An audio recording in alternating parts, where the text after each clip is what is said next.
it's a crime freedom of assembly and freedom of speech. It's a crime against humanity when the law enforcement, the people that are supposed to serve and protect us, can openly discriminate and persecute and deny us rights for not agreeing with us. They've just been, excuse the French, they've been shitting on habeas corpus in the Bill of Rights for years now. Yeah. No, and that's what I say. I think it's always been like this, but now you see a large number of people pushing on it. You know, so it's out there and everybody can see it. And it's like I said, an officer told me a while back, he goes, hey, it's always been this way. I go, but that's not an excuse to let it continue in that way. No, and I couldn't agree it's more. Not an excuse. I mean, that's what they said about slavery. That's what they said about segregation. No, every bad thing, it's like saying just following orders. It's not you don't use that to say an excuse for something good that you did. I'm following orders, not an excuse of abuse of power. Yeah. You know, and that's what's beautiful about this. Nobody is following orders. Isn't it? It's not about that. No, and that's why I said... Or it's for the job or something, you know? That's why I said to you earlier when we were talking, I was like, you know, I'm waiting for people to realize that we are the government. It's supposed to be. We're not the occupiers. No, we are the government. We're not the occupiers. They're the occupiers. This is the most legitimate government they've ever actually had here with people involved. They're the occupiers. They're occupying our buildings. You know, they're occupying our governmental buildings. We're at Occupy Houston. This is Shamus.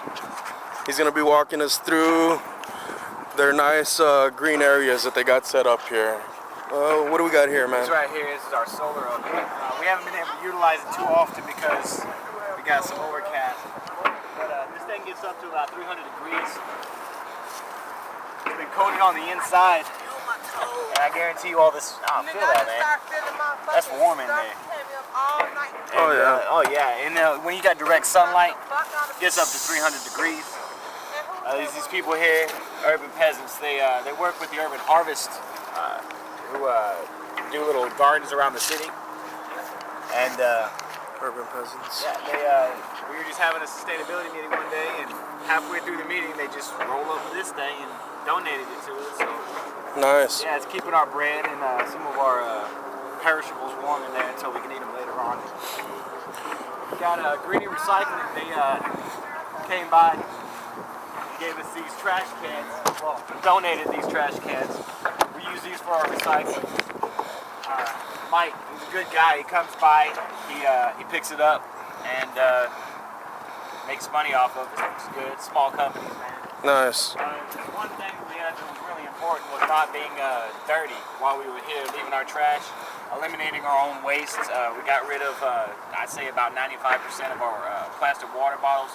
We use giant jugs. We use our own cups and our own reusable water bottles. We got a dishwashing station. Looks like crap right now because we don't have very many people. People eat and they just throw their dishes in here. Yeah. But we usually don't use this stuff. This is toxic and caustic. It's not good to put down the drain. We use baking soda and essential oils to wash our dishes. Baking soda is good for scrubbing. It's also a deodorizer.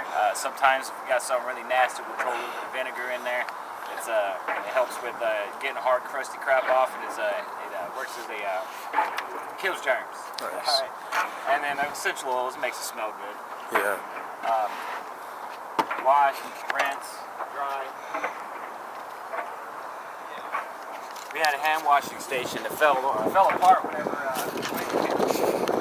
but it was pretty cool. How does this work? We got a valve here, and it's loose now because it's been kicked around. Yeah. This valve connects to this right here. There was another bucket on top where we had the water. We had a valve here that drained into a bucket to use as gray water. We used vegan soap and soaps without phosphates, things that we can put either in the drain or use in our garden for gray water. Got to rebuild that thing.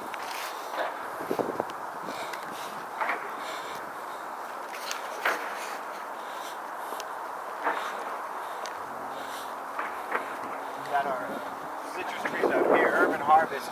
They're a non-profit. They built gardens in the city. Whenever we got here, this garden looked like shit. But these trees up here were pretty much the only thing that looked like they were alive. All these greens here, they were small, they were dying, they just weren't getting taken care of. They didn't have the people or the resources because we're in a we're in a drought right now, limited in the water, so we were actually using our gray water water these plants here, and we could come out and we pick out the weeds. You know, this thing was covered with weeds. All these little things here was covered. It killed everything. So we came in, we weeded it all. We started mixing the dirt in with some compost we had made from our leftover food. Got it looking real good. We worked around all the plants that were still alive. And we had one really good rain that came through, and this all just blew up, you know. And then when we first got here, you could probably sit like this and barely see anything over the top. But now it's flooded with num-nums, you know. We got lettuce, we got cabbage. These things right here, this plant wasn't here. It was pretty much dead in the dirt. It just exploded. But they didn't use anything like non-organic compost or even like that. Everything that went in here was organic. And we got mint here. This stuff's good. Check it out.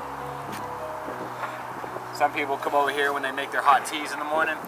They'll get some mint and just throw the mint at the bottom, and then flavor their teas with it. We're actually going to harvest some of this stuff today, so we can make room for the plants to continue to grow.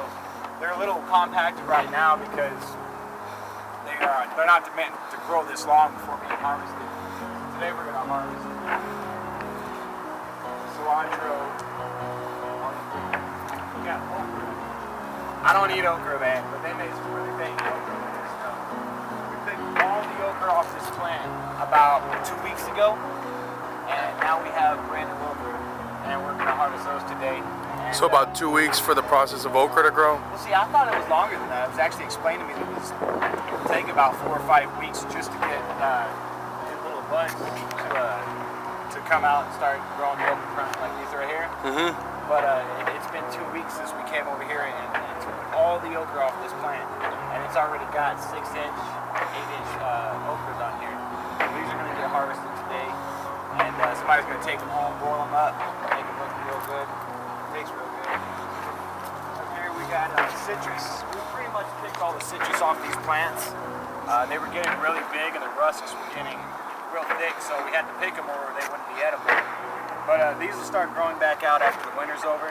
These are blackberries, some of our Halloween stuff on it. But these will grow in about June or July, and we'll be able to come out here and pick the blackberries.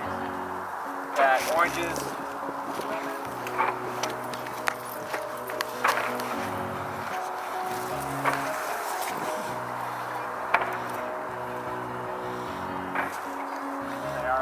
What are these? Back out, yeah. What are these? Let's find out. The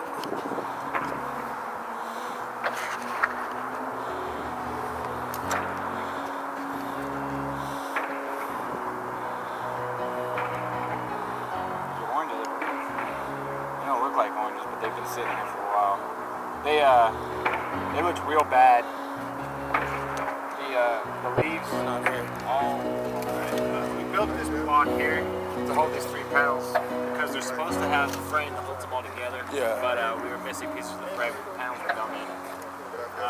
These panels all come with Their leads. Yeah, the leads. Here, you attach the leads to the control box that's provided with the panels. The control box goes to the battery. From the battery, you need to attach an inverter to go from DC to AC to be able to run or charge whatever it is you need. You got little things like this. This is one of those little lawn lights. If you unscrew these 3 screws here, inside you have a rechargeable AA battery.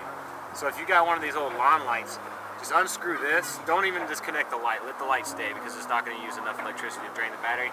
But just take it off. Replace the battery that's inside with the fresh or with the dead battery. Sit it out in the sun, man. You charge this battery within a day. Awesome.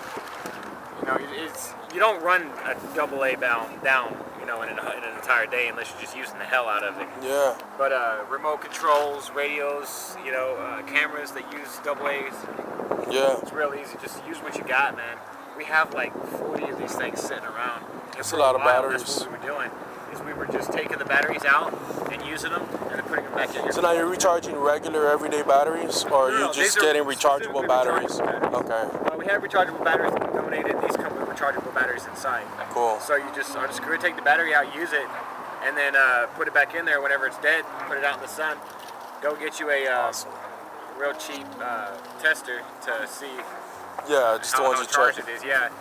You know, I have my tester here. I used to be a air conditioning technician, HVAC technician, so I have a tester. What the hell you call They're that cheap thing? though. Yeah, mine's not cheap. Oh, you got You a can good get one. a cheap analog one, man, for like 15. Yeah, just a Radio Shack. Probably $5 if you go to a resale shop or something like that. Yeah. But just use what you got, man. Charging double A's right Right there. on. We built our own little rack for our signs. We used old wood from crates and other things like that. Built a rack for our picket signs and things like that. We reuse a lot of this shit that we have around here. See, that's awesome. Old pallets and stuff. Oh yeah, man. I'm all about repurposing things, dude. You use it. Things are made for the dump. You use it. You abuse it. You throw it in the trash. What's it gonna do? Sits there for years in the dump.